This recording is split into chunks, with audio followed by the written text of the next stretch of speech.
ছোট থেকেই আমরা এটা বিশ্বাস করে এসেছি, ভালো করে পড়াশোনা করে কলেজের ডিগ্রি নিতে হবে, আর এরপর একটি সিকিউর চাকরি আপনার জীবনকে সহজ তৈরি করতে পারে। আর এই বিশ্বাসটাই আপনাকে দূর করতে হবে। দেখুন, এই প্রসেসটা ফলো করে আমরা রিচ নয়, বরং মিডল ক্লাস হতে পারবো। আর একটি মিডল ক্লাস দিনরাত অন্যের জন্য কাজ করে, সততার সঙ্গে গভর্নমেন্টকে ট্যাক্স দেয়। তারপরেও সব থেকে বেশি কষ্টের মধ্যে এই মিডল ক্লাস মানুষগুলোকেই থাকতে হয়। এছাড়া ইনফ্লুয়েন্সের সব থেকে বড় প্রভাব এই মিডল ক্লাস মানুষের উপরেই পড়ে। অন্যদিকে ধনী এবং আপার ক্লাসের মানুষগুলো নিজের লাক্সারি লাইফ লিড করছে। এদের কোনো জিনিসের দাম বেড়ে গেলে কিছু যায় আসে না।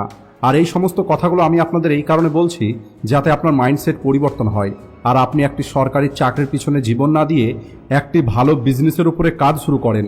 আর একদিন আপনিও ওই লাক্সারি লাইফ পেয়ে যাবেন, যে লাইফটা আজ টপ 1% মানুষ লিড করছে। আর আজকের এই ভিডিওতে আমি আপনাদের সঙ্গে 4টি এমন স্মল বিজনেস আইডিয়া শেয়ার করব, যা আপনাকে গরিবি থেকে বাইরে বেরিয়ে আসতে সাহায্য করবে। আর এগুলো হলো সেই সমস্ত বিজনেস যে বিজনেসগুলো যে কোনো মানুষ করতে পারে, আর এই বিজনেসে ইনভেস্টমেন্ট অনেক কম। তো চলুন শুরু করা যাক। Business idea number 1, using other people time and effort. কিছুদিন আগের কথা, আমি একটি ফাস্ট ফুড স্টলে খাবার খেতে গেছিলাম। আর আমি যখন ওই খাবার এনজয় করছিলাম, তখন হঠাৎ করেই আমার ব্রেনে একটি কথা আসে যে সোশ্যাল মিডিয়াতে অনেক ভিডিও ভাইরাল হয় যে একটি ছোট্ট ফুড স্টলওয়ালা একটি MBA গ্র্যাজুয়েটের থেকে বেশি টাকা রোজগার করে। আর আমার মনে হলো আমি এই দাদাকে জিজ্ঞেস করি যে এই কথার মধ্যে কতটা সত্যি আছে। আর এরপরে আমি ওই দাদাকে জিজ্ঞেস করি, আপনি প্রতি মাসে কত টাকা রোজগার করেন? আর আমি ভেবেছিলাম হয়তো উনিও উত্তর দেবেন আমি প্রতি মাসে 1 লক্ষ টাকারও বেশি রোজগার করি। কিন্তু ওই ফুড স্টলওয়ালা আমাকে বলে আমি প্রতি মাসে 15,000 টাকা রোজগার করি। আর এরপরে আমি ওনাকে জিজ্ঞেস করি, কিন্তু কেন, আপনার কি বিক্রি ভালো হয় না? তখন উনি বলেন যে না, বিক্রি তো ভালোই হয়, প্রতিদিন 4 থেকে 5,000 টাকা সেল হয়ে যায়।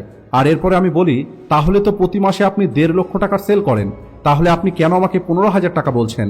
এরপরে উনি আমাকে বলেন, আমি তো এখানে দিনমজুর হিসাবে কাজ করি, মালিক আমাকে প্রতিদিন 500 টাকা হিসাবে মজুরি দেয়। আর এর পরিবর্তে আমি কেবল এই খাবার তৈরি করি এবং বিক্রি করি। আর এই খাবার তৈরি করার সমস্ত সিক্রেট আমার মালিকই জানে। আর সন্ধ্যের সময় সমস্ত টাকা আমি মালিকের হাতে দিয়ে দিই। ওনার এই কথাটা শোনার পরে আমি স্মার্ট ওয়ার্কের আসল অর্থটা বুঝতে পারি। অর্থাৎ এমন একটি মানুষ যে অন্য মানুষকে দিয়ে পরিশ্রম করাচ্ছে আর নিজে কেবল বসে বসে টাকা রোজগার করছে। আর কেবল এতটুকুই নয়, আমি ওনার সঙ্গে কথা বলে জানতে পারি ওনার মতোই আরও অনেকেই এই কাজ করছে। আর এই মানুষগুলো এমন কাজ এই কারণে করছে কারণ এরা নিজে ভালো কোনো রেসিপি জানে না, এছাড়া এরা নিজে কোনো রিস্ক নিতে চায় না, এবং এরা এদের প্রতিদিনের স্যালারিতেই খুশিতে আছে। দেখুন, কারণ যাই হোক না কেন, এটা হলো খুবই সুন্দর একটি বিজনেস আইডিয়া। আর এরপরে যখন আমি এর উপরে রিসার্চ করি যে এই বিজনেসে ইনভেস্টমেন্ট কত, রেওয়ার্ড রেশিও কী রকমের, আর এই বিজনেসের সাকসেস রেট কী রকমের, আর এরপরে আমি জানতে পারি অন্য মানুষকে দিয়ে কাজ করিয়ে তাদের সময়কে ব্যবহার করে একটি মানুষ কত টাকা রোজগার করতে পারে।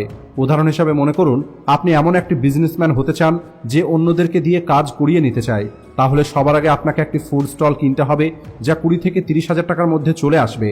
আর এরপরে 20 থেকে 30,000 টাকা আপনার র মেটেরিয়ালের জন্য প্রয়োজন হবে। আর 1 মান্থ ব্যাকআপ আপনাকে রাখতে হবে, সেটাও আপনি 20 থেকে 30,000 টাকা রাখতে পারেন। অর্থাৎ 60 থেকে 90,000 টাকার মধ্যে আপনার এই বিজনেস ওপেন হয়ে যাবে। আর এরপরে আপনাকে একটি ভালো লোকেশনে আপনার ওই ফুড স্টল লাগাতে হবে। আর আপনাকে আপনার এরিয়াতে রিসার্চ করতে হবে যে সেখানে কোন ফুডের ডিমান্ড সব থেকে বেশি। আর এরপরে আপনি একটি আইটেম দিয়ে শুরু করুন, আর ধীরে ধীরে আপনি সেখানে নতুন আইটেম অ্যাড করতে পারেন।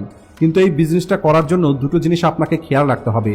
প্রথমত, আপনাকে ওই ফাস্ট ফুড আইটেমটা সেল করতে হবে যার ডিমান্ড অনেক বেশি আছে। আর দ্বিতীয়ত, ফুড টেস্টি হওয়ার সঙ্গে সঙ্গে ফুড রেসিপি আপনার সিক্রেট রাখতে হবে, কারণ এই দুটো সিক্রেট ছাড়া আপনার বিজনেস চালানো অনেক কঠিন হয়ে যাবে। আর যখন আপনার এই ফুড স্টল ভালোভাবে চলা শুরু হয়ে যাবে, তখন আপনি প্রতি মাসে লক্ষ টাকার উপরে রোজগার করতে পারবেন। আর মাল্টিপল লোকেশনে আপনি আপনার ফুড স্টল ওপেন করে আপনি আপনার বিজনেসকে এক্সপেন্ড করতে পারেন। আর আপনি যদি আরেকটু স্মার্ট হন, তাহলে আপনি নিজের একটি ব্র্যান্ড তৈরি করতে পারেন, যেমন ম্যাকডোনাল্ডস, KFC। আর কেবলমাত্র ফাস্ট ফুড স্টল নয়, আপনি আরও অন্য কাজ শুরু করতে পারেন, আর সেখানে অন্য মানুষের সময় এবং তাদের এফোর্টকে ব্যবহার করতে পারেন। কিন্তু এই ফাস্ট ফুড স্টল পার্সোনালি আমার বেস্ট মনে হয়েছে। Business idea number 2, sell cloth. Clothing industry যদিও অনেক বড়, কিন্তু আজ এই ইন্ডাস্ট্রি অনেক বেশি স্যাচুরেটেড হয়ে গেছে, যে কারণে আজ একটি রাইট লোকেশনে আউটলেট খোলা অনেক বেশি কঠিন হয়ে গেছে। আর যদি আপনি রাইট লোকেশনে আউটলেট খুলতে না পারেন, তাহলে কাস্টমার আপনার কাছে পর্যন্ত পৌঁছাতে পারবে না, আর ইনভেন্টরি আটকে যাবে। আর এটাই হলো এই বিজনেসের সব থেকে খারাপ দিক। অর্থাৎ আপনার মাল আটকে যাবে, আর ফ্যাশন চেঞ্জ হয়ে যাবে, আর আপনার বিজনেস লসে চলে যাবে। কিন্তু কি হবে যদি আমি আপনাকে বলি আপনি কোনো রকমের আউটলেট ছাড়া এত বেশি কাস্টমারের কাছে পৌঁছাতে পারবেন যতটা কাস্টমারের কাছে একটি প্রাইম লোকেশনে থাকা আউটলেটও পৌঁছাতে পারে না? দেখুন, আমি আপনাদের অনলাইনে সেল করার কথা বলছি না। আমি যার কথা বলছি সেটা হলো একটি ইউনিক আইডিয়া, যেটা আপনার সামনেই হয় কিন্তু আপনি কখনো এর উপরে মনোযোগ দেননি। আপনার এরিয়াতে হকার তো অবশ্যই আসে, যারা মেয়েদের, বাচ্চাদের এবং কখনো কখনো ছেলেদেরও পোশাক বিক্রি করে। আপনি কি কখনো ভেবেছেন এই হকারগুলো কী রকমের রোজগার করে? আর যদি আপনি না জানেন তাহলে চলুন আমি আপনাদের বলছি। আর চিন্তার কোনো কারণ নেই, আমি আপনাকে হকারি করতে বলবো না, কিন্তু এখানেই লুকিয়ে আছে একটি খুবই ইন্টারেস্টিং বিজনেস আইডিয়া। আমাদের এখানে কাশ্মীর থেকে একটি লোক আসে, যে লোকটি বিগত কয়েক বছর ধরে আসছে, যে কারণে ওনার সঙ্গে একটি পরিচিতি তৈরি হয়ে গেছে। আর ওর পরে উনি একদিন বলেন উনি প্রতি মাসে 40 থেকে 50,000 টাকা রোজগার করেন। এরপরে আমি ওনাকে জিজ্ঞেস করি, আপনি কি নিজের জিনিস বিক্রি করেন? তখন উনি বলেন যে না, আমি তো কমিশনের মাধ্যমে জিনিস বিক্রি করি। আর এরপরে যখন একটু রিসার্চ করি তখন আমি জানতে পারি ওই হকারগুলো নিজের জিনিস কিনে নিয়ে বিক্রি করে না, বরং কিছু স্মার্ট মানুষ এদেরকে কমিশনে হায়ার করেছে। একটি মেন মানুষ আছে, যে মানুষটি ফ্যাক্টরি এবং হোলসেল মার্কেট থেকে জিনিস কেনে, আর এরপরে হকারকে বলে আপনি জিনিস বিক্রি করুন, আর প্রতিটা প্রোডাক্টে একটি কমিশন সেট করে দেয়। আর এভাবেই না ওই স্মার্ট মানুষকে কোনো জিনিস বিক্রি করতে হয়, আর না কোনো দোকানের ভাড়া দিতে হয়, আর না অনেক বেশি ইনভেন্টরি ম্যানেজ করতে হয়। অর্থাৎ সব দিক থেকেই উইন উইন সিচুয়েশন। এদের কেবল শুরুতে কিছু ইনভেস্ট বেশি করতে হয় ইনভেন্টরি কেনার জন্য। আর এটাই হলো সেই বিজনেস যার সম্পর্কে আমি আপনাদেরকে বলছিলাম, একটি হকারের ক্লথিং সাপ্লায়ার হওয়া। এই বিজনেসটা স্মল ইনভেস্টমেন্ট দিয়ে লো লেভেলেও শুরু করা যেতে পারে, আর ধীরে ধীরে আপনি এই বিজনেসটাকে এক্সপেন্ড করতে পারেন। Business idea number 3, salon services. আজকাল গ্রুমিংয়ের কালচারটা অনেক বেশি বেড়ে চলেছে। আগেকার দিনে নিজেকে সুন্দর রাখার কালচারটা কেবলমাত্র মেয়েদের মধ্যেই ছিল, কিন্তু আজকের সময়ে প্রত্যেকেই নিজের হেয়ার এবং ফেসকে গ্লো করার জন্য অনেক রকমের ট্রিটমেন্ট এবং অনেক রকমের প্রোডাক্ট ব্যবহার করছে। আর এরকম পরিস্থিতিতে নিজের একটি সেলুন খোলা আপনার জন্য একটি ভালো অপশন হতে পারে। আর আজকালকার মানুষ না কেবলমাত্র নিজের বিউটির জন্য, বরং আরাম পাবার জন্য সেলুনে যায়। অর্থাৎ মানুষ আজ সেলুন যাচ্ছে কেবলমাত্র বডি ম্যাসাজ করার জন্য। আর এটাই হলো কারণ যে আজ ইন্ডিয়াতে সেলুন ইন্ডাস্ট্রি খুব দ্রুত গ্রো করছে। বলা হয় আগামী কিছু বছরের মধ্যেই সেলুন ইন্ডাস্ট্রির রেভিনিউ 20%-এরও বেশি বেড়ে যাবে। আর এই কারণেই ইন্ডিয়াতে অল্প ইনভেস্টমেন্টের সঙ্গে নিজের একটি সেলুন খোলা বিগিনার্সদের জন্য একটি ভালো অপশন হতে পারে। শুরুর দিকে যদি আপনার কাছে এতটা টাকা না থাকে যে আপনি আপনার নিজের একটি সেলুন খুলতে পারেন, তাহলে আপনি আপনার বাড়ি থেকেই এই সার্ভিস দেওয়া শুরু করতে পারেন। আর যখন আপনার কাছে পর্যাপ্ত পরিমাণে টাকা হয়ে যাবে তখন আপনি আপনার এই বিজনেসকে এক্সপ্যান্ড করতে পারেন। এছাড়া আপনি সেলুন এবং মেকআপ সার্ভিস মানুষের বাড়িতে গিয়েও দিতে পারেন। আর হোম সার্ভিসের জন্য আপনি এক্সট্রা অ্যামাউন্ট ক্লায়েন্টকে চার্জ করতে পারবেন। Business idea number 4, dry fruit business. ইন্ডিয়াতে ড্রাই ফ্রুটের মার্কেট প্রায় 30,000 কোটি টাকা হয়ে গেছে। আর ইন্ডিয়া থেকে প্রায় 77টা দেশে এই ড্রাই ফ্রুট এক্সপোর্ট করা হয়।